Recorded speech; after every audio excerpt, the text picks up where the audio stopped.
Thank you. You're welcome. You're cute. Hi, and welcome back to Roam Away From Home. I'm Taylor, and today we're going to talk to you about some basics when it comes to pet safety in an RV. Now, Mike and I are not vets, full disclosure, so none of this is veterinarian advice, but these are tips that we've learned through fostering dogs and research that we've done on our own, as well as talking to professionals. So take everything with a grain of salt, but this is the way that we've been able to live on the road full time with these two cuties, keeping them safe and having a ton of fun with them. So when you're RVing, you're exposing your pet to different conditions. So it's not just, you're at your home and you take them for a walk, go to the dog park, whatever your typical routine is. Basically every day is a new routine. So you want to have the tools ready for you to keep your pet safe. So you want to have leashes that are good for walking around the city or gas stations when you're letting them out to pee when you're filling up your tank. You also want to have harnesses and gear for when you're doing hikes so that they can enjoy it with you on your trip. But the most important thing is being able to use these tools correctly and having a variety of them for any different situation that could come up. So the focus of this video is how to keep your pet contained basically at all times. How can you keep them on leashes? How can you keep them on leads? And different harnesses and collars that can keep them protected so that when they see a different prey animal that they've never seen before, a cool bird or whatever, and they want to bolt for that bird, you know that they're going to be protected and they can't do that. There's a lot that goes into pet safety in an RV. We have a full list of everything that you should pack in an RV for your pet as part of our ultimate RV packing checklist, and you can download that below.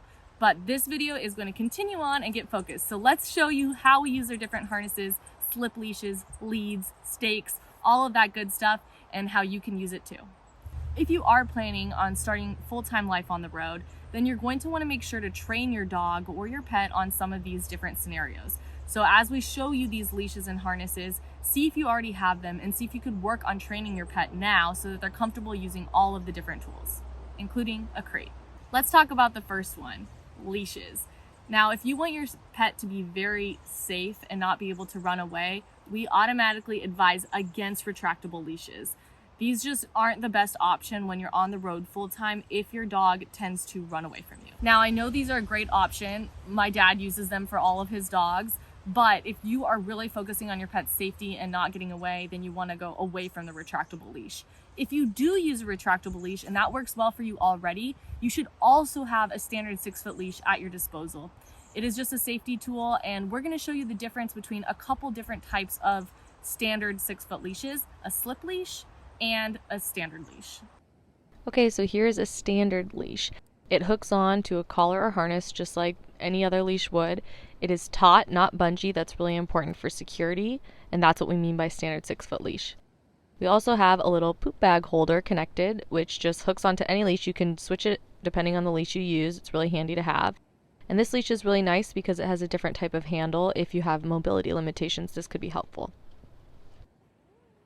Here's how it hooks on. Simply, we use the harnesses when we use this type of leash. It is tight. You can see Ditto cannot pull away from me, and if he tried, he can only get so far. That is why we recommend the standard leashes. This is what it looks like walking with one, and I know ours isn't perfectly standard because it's actually 2 in 1, but as I turn around, you can see Ditto pulls right here. If you have an issue with a dog pulling behind, then a slip leash will be a really great option, which we usually use for city walks.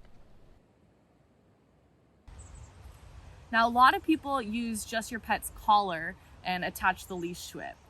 If that works for you, then that is great. However, it's a lot easier for dogs to get out and escape through the collar. So if something spooks them, which often happens on the road, some examples are a semi drives by you when you're parked in a busy street and goes over metal. So a cow guard or anything that's like metal, drain, whatever it is, drain covers. So if that happens, then your dog or pet might get spooked and back out of that collar, pops the collar off. They're now in a new environment they've never been in before, and they're scared. So that's why when you're in a very high stimulating surroundings, a slip leash or a harness is your best bet. The more stimulating your environment, the more you're gonna want to go with a harness option. Here is a typical harness. The head goes in there, and then it clips to the leash right there on the hook. There are adjustable sides on the whole harness, and you want to look out for that to make sure that it can actually fit your dog. It clips around the body of the dog. It should be secure so that they can knock it out, but it should also fit them comfortably. If your pet is not used to a harness, we highly recommend training your dog. It's so much easier when they work with you, like Ditto is, so that you can easily put on the harness instead of having them squirm around.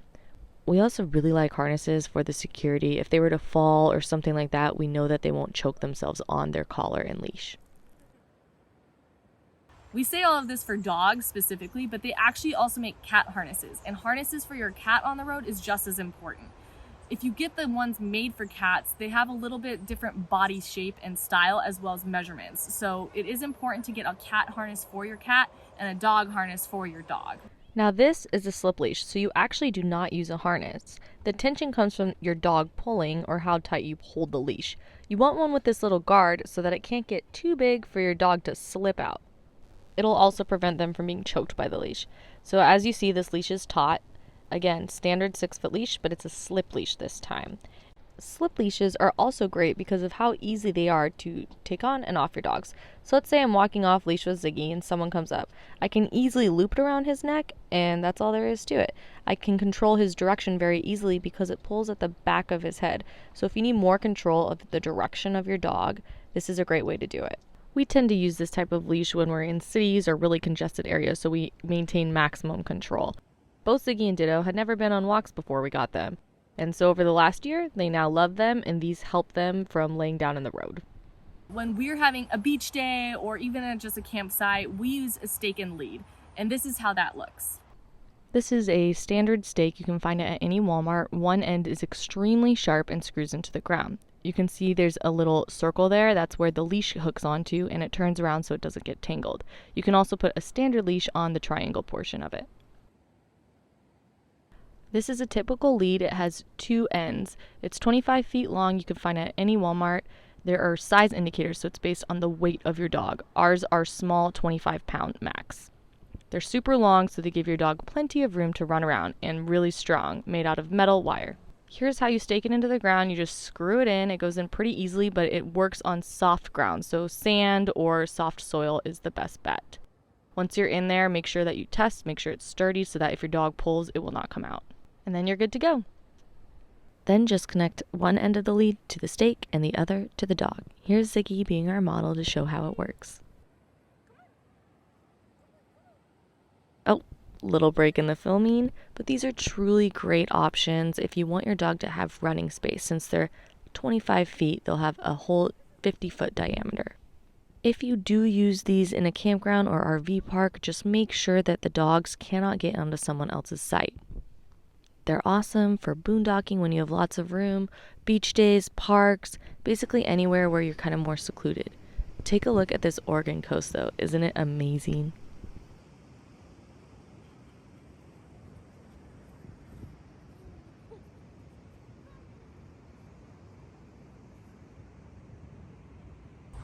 There are other options besides just a stake and a lead. A stake will not work on hard ground, so in Arizona or even RV parks that only have paved ground, that stake's going to do you no good.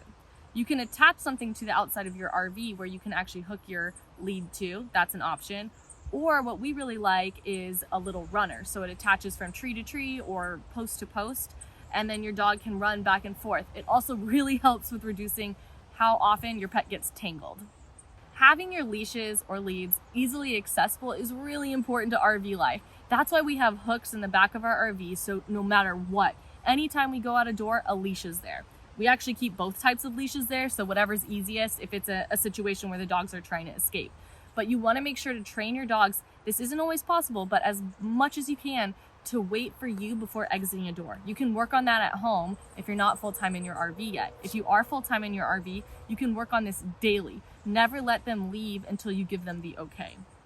They'll probably be really, really good at this when you're alone, isolated boondocking, but it becomes trickier when you're in a high stimulus environment or if they see an animal outside. So you want to practice this in a controlled environment so they're better at it in these crazy environments. Continue practicing in the crazy environments, of course.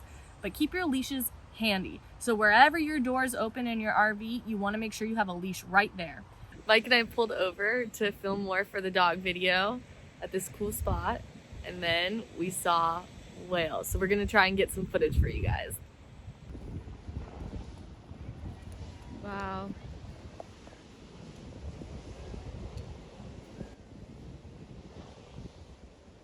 Of course, we cannot leave about dog safety without talking about crating your dog. This is the crate that we recommend. It's a metal crate. It folds up super small, so it's easy to store inside of an RV, and it's very easy to set up, as you can see.